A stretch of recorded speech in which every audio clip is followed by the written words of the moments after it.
मैं शुरू से ही पढ़ाई में बहुत होशियार थी। मेरे नंबर हमेशा अच्छे आते थे। घर के सभी लोगों को मुझसे बहुत उम्मीदें थीं। जब मैंने 12वीं क्लास पास कर ली तो मेरी ख्वाहिश कॉलेज जाने की थी, लेकिन बस दादी ही थीं जो नहीं चाहती थीं कि मैं आगे पढूं। उन्होंने पापा से कहा कि और कितना पढ़ाओगे बेटी को, कलेक्टर बनाओगे क्या? ज्यादा पढ़ जाएगी तो हमारी बिरादरी में शादी के लिए लड़का भी नहीं मिलेगा, और अगर मिल गया तो दहेज भी बहुत देना पड़ेगा, और वैसे भी कितना भी पढ़ लिख ले, ससुराल जाकर तो चूल्हा चौका ही करना है। पापा ने कहा, अम्मी पढ़ लिख लेगी तो दहेज नहीं देना पड़ेगा, उसे अच्छी नौकरी मिलेगी, वो अपने पैरों पर खड़ी हो जाएगी। दादी बोली, ऐसा कभी नहीं होता। लड़की चाहे जितनी भी पढ़ी लिखी हो, कितनी भी अच्छी नौकरी कर रही हो, लेकिन उसकी शादी में माँ बाप को दहेज तो देना ही पड़ता है। दादी अपनी बात पर अड़ी थीं, लेकिन पापा ने जिद करके उन्हें मना ही लिया। पापा को हमेशा मेरी ख्वाहिश का ख्याल रहता, वो मेरी हर ख्वाहिश पूरी करते थे। मेरा कॉलेज में एडमिशन हो गया। मैंने कॉलेज जाना शुरू कर दिया।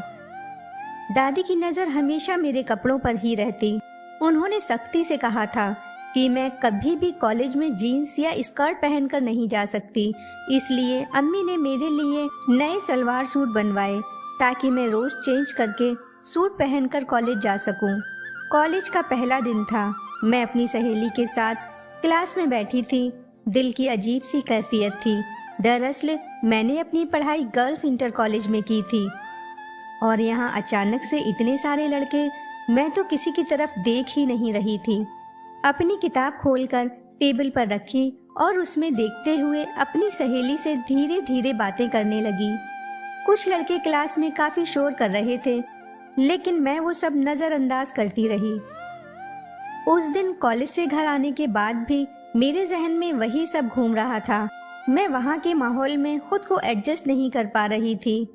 मैं सहमी रहती, ज्यादा किसी से बात नहीं करती, बस सारा वक्त अपनी सहेली के साथ ही रहती। लेकिन कुछ दिन गुजरने के बाद मैं कंफर्टेबल महसूस करने लगी।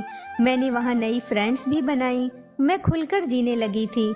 शायद अब सही मायने में मैं अपनी कॉलेज की जिंदगी को एंजॉय कर रही थी।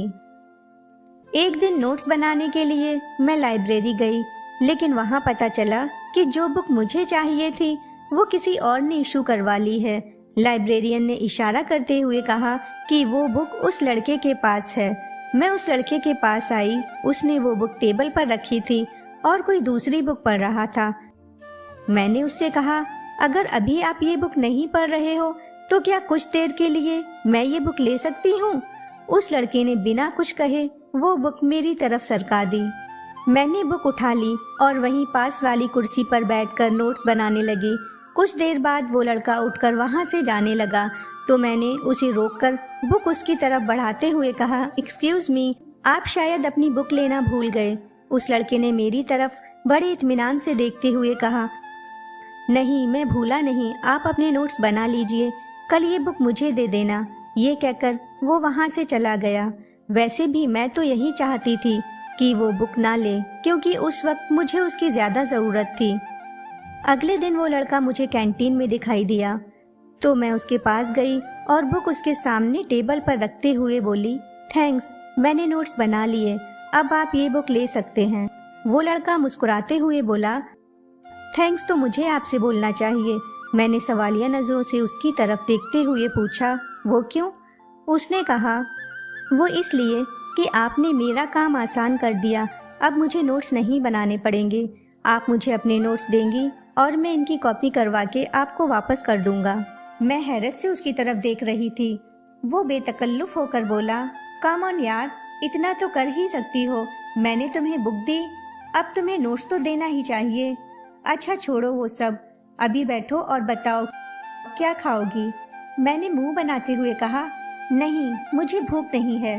वो शरारत भरे अंदाज में बोला, अच्छा तो फिर कैंटीन किस लिए आई हो? मैं अपनी सहेली को ढूंढ रही थी। मुझे लगा वो शायद कैंटीन में होगी, इसलिए यहाँ चली आई। अपने नोट्स टेबल पर रखते हुए मैंने कहा, मैं किसी का एहसान नहीं लेती। ये कहकर मैं वहाँ से जाने लगी।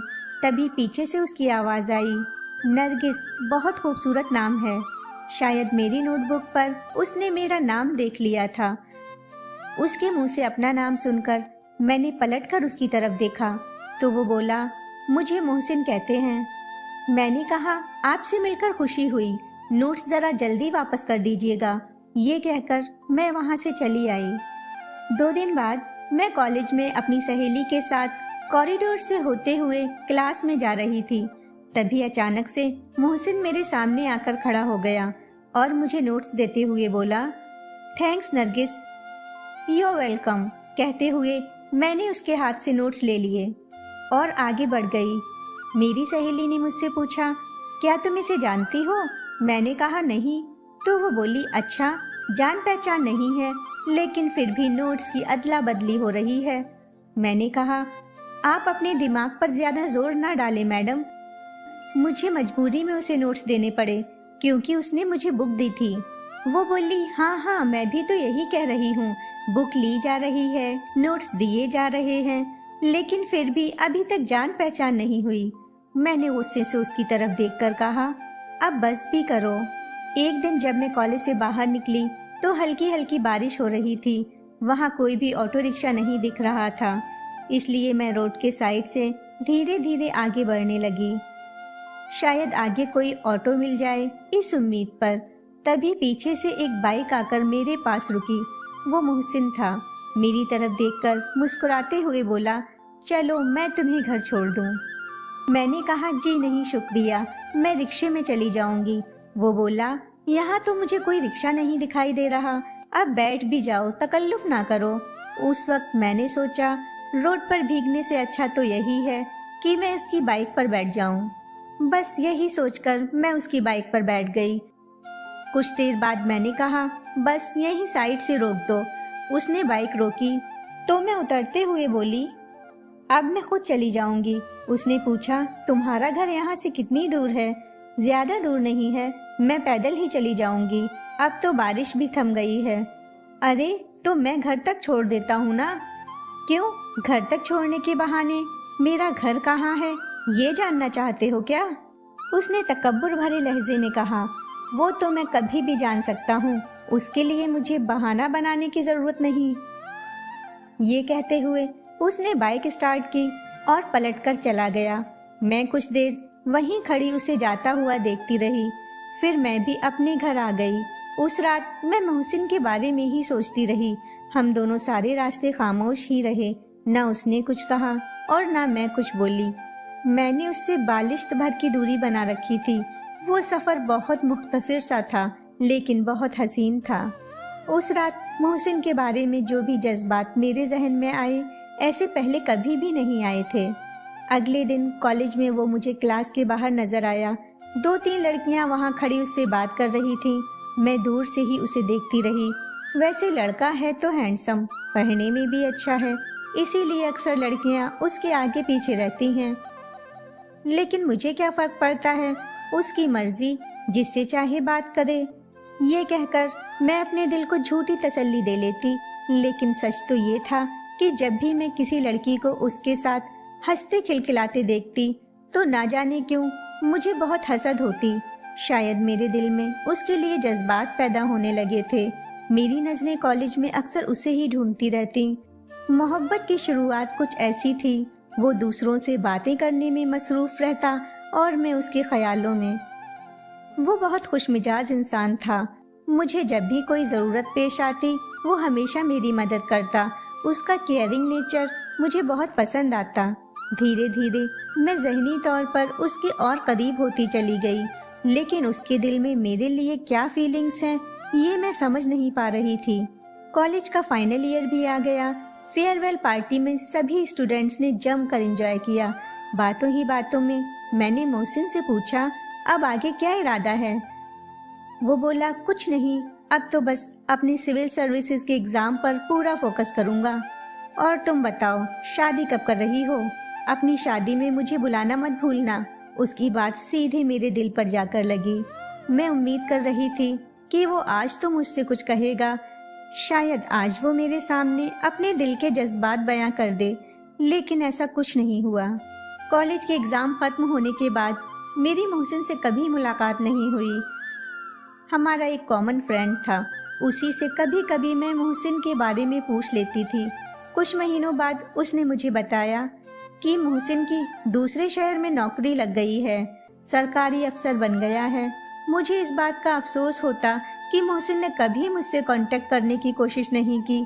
मेरे घर में मेरी शादी की बातें चलने लगी, लेकिन मैं जब भी शादी के बारे में सोचती तो मेरी नज़रों के सामने मोहसिन का चेहरा आ जाता।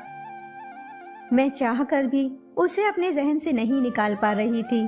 अक्सर यही सवाल दिल में आता कि क्या वो मुझे भूल गया होगा, क्या उसे मेरी याद आती होगी। मुझे तो ये भी नहीं पता कि वो भी मुझसे मोहब्बत करता है या नहीं। अगर करता तो कभी तो इजहार करता। शायद मेरी मोहब्बत एक तरफा ही थी, मुझसे ही गलती हो गई। काश मैं ही उसे अपने दिल का हाल बता देती, फिर उसका फैसला चाहे जो भी होता। कम से कम मुझे सारी जिंदगी ये मलाल तो ना होता और आज मैं इस तरह उसकी यादों में गुम ना रहती। एक दिन मेरी अम्मी मुझे एक फोटो दिखाते हुए बोली, ये देखो नरगिस, तुम्हारे लिए एक लड़के का रिश्ता आया है, तुम देख लो, अगर तुम्हें पसंद है तो फिर हम लोग बात आगे बढ़ाएं। मैंने बेमन से फोटो उनके हाथ से ली, लेकिन फोटो देखते ही मेरी आंखें अश्कों से भर गईं, जिससे फोटो धुंधली दिखने लगी। ये मोहसिन की फोटो थी। मैंने जल्दी से अपनी आंखों को पोंछते हुए गौर से फोटो को देखा कि कहीं मैं गलत तो नहीं समझ रही। क्या वाकई ये मोहसिन है? हाँ, ये मोहसिन ही है। मैं इसको पहचानने में धोखा नहीं खा सकती। इसकी शक्ल तो मेरे जहन में बसी हुई है। अम्मी मेरी तरफ देखकर बोली, परेशान ना हो बेटी, अगर तुम्हारी मर्जी नहीं है तो हम जबरदस्ती नहीं करेंगे। मैंने उनकी बात में दखल देते हुए कहा, नहीं अम्मी, ऐसी कोई बात नहीं, मुझे ये पसंद है और पूरा यकीन है आप लोग जो भी रिश्ता मेरे लिए लाएंगे वो अच्छा ही होगा। अम्मी बोली, तो फिर ठीक है, हम मोहसिन के घर वालों को दावत पर बुला लेते हैं। इस तरह एक दूसरे से मुलाकात हो जाएगी और तुम भी लड़के से मिल लोगी। अम्मी की बात सुनकर मेरा दिल खुशी से झूम उठा। मैंने ये कभी सोचा भी नहीं था कि इस जिंदगी में दोबारा मोहसिन से मुलाकात होगी, लेकिन शायद मेरी फरियाद ऊपर वाले तक पहुंच गई। उसने मेरी सुन ली। मोहसिन के घर वाले हमारे घर दावत पर आए। काफ़ी वक्त बाद मैंने मोहसिन को देखा।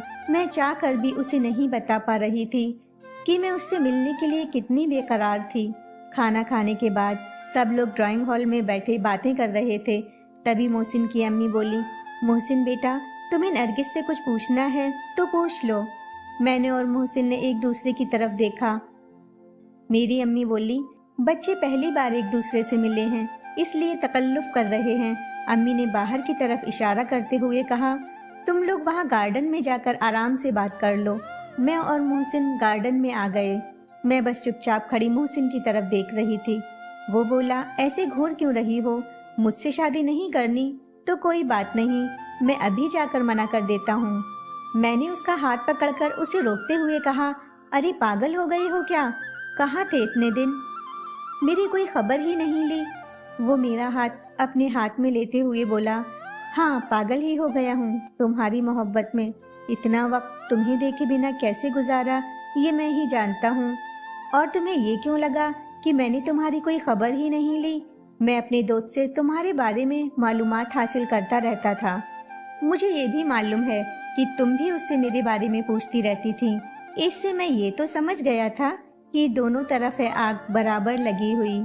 लेकिन मैंने फैसला किया था कि जब कुछ बन जाऊंगा तभी तुम्हारे घर आऊंगा तुम्हारा हाथ मांगने के लिए। मैंने इतराते हुए कहा, अच्छा, और अगर इससे पहले मेरी शादी कहीं और हो जाती तो?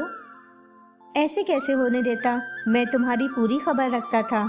मुझे तो ये भी पता चल गया था कि तुम्हारे वालिदैन तुम्हारे लिए रिश्ता ढूंढ रहे हैं, इसीलिए मैंने तुम्हारे घर शादी का पैगाम भिजवाया। उसकी बात सुनकर मेरी आंखों से अश्क छलककर मेरे रुखसारों पर आ गए। उसने अपने दोनों हाथों से मेरे रुखसारों को साफ करते हुए कहा, आज के बाद मैं कभी इन आंखों में आंसू नहीं आने दूंगा, ये मेरा वादा है तुमसे। मैं और मोहसिन एक दूसरे से दूर रहकर भी हमेशा एक दूसरे के करीब ही रहे। जुदा होकर भी निगाहें वफादार रहती हैं। मोहब्बत अगर सच्ची है तो फासलों में भी बरकरार रहती है। हेलो फ्रेंड्स, आपको मेरी कहानी कैसी लगी? कमेंट करके ज़रूर बताइएगा। अगर आप लोगों को ये कहानी पसंद आई हो तो प्लीज़ लाइक, शेयर और सब्सक्राइब करना ना भूलें।